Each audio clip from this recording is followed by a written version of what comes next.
ሚስት አገባ ሚዲያ ላይ ፖስታል፣ ልጅ ወለደ ሚዲያ ላይ ፖስታል፣ መኪና ገዛ ሚዲያ ላይ ፖስታል፣ ምግብ ቤት ገብቶ ምግብ አዘዘ ሚዲያ ላይ ፖስታል። ምን ይሁን? አንዳንዴ ቤቢ ሻወር እያሉ ሚዲያ ላይ ፖስቱልናል። አንዳንዴ ሚስቴን አፈቅራታለሁ ወዳታለሁ ህይወቴ ናት እያሉ ሚዲያ ላይ ለጥፉልናል። እሺ ምን እናርግኛ? ምን ይሁን?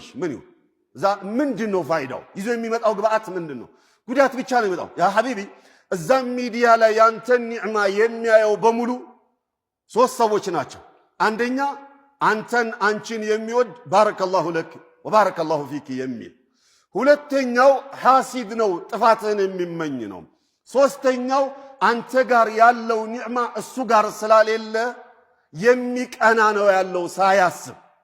እኔ ደላኝ መኪና ገዛው፣ ወንድሜ ደግሞ መኪና አይደለም ጫማ መግዛት የጠና ወንድም ባለበት አካባቢ ላይ ምንድነው እኔ ሌክጀሪ መኪና ገዛው፣ ሌክጀሪ ቤት ገሰራው፣ ሌክጀሪ ማን ገዛው ብዬ መለጠፌ ምንድነው ከዛ በኋላ የሚመጣው ለመጥፋት ካልሆነ በስተቀር ይሄ ያላዋቂነት አርፈናል ብለን የመጃጃያ አንዱ ማሳያ ነው። ሚስቱ ወለደች፣ ከሐኪም ቤት ይዞ ሲመጣ ሌክጀሪ መኪና ገዛው ብሎ ቪዲዮ ላይ እሺ ምን ይሁን?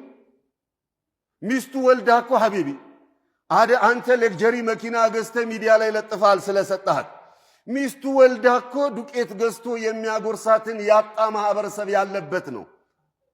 ቤቢ ሻወር ብላችሁ ኬክ ትቆርጣላችሁ እህቶች። አንቺ መሰል እህት ጎረቤትሽ፣ አክስትሽ ምናምንሽ እኮ አርግዛ መውለጃዋ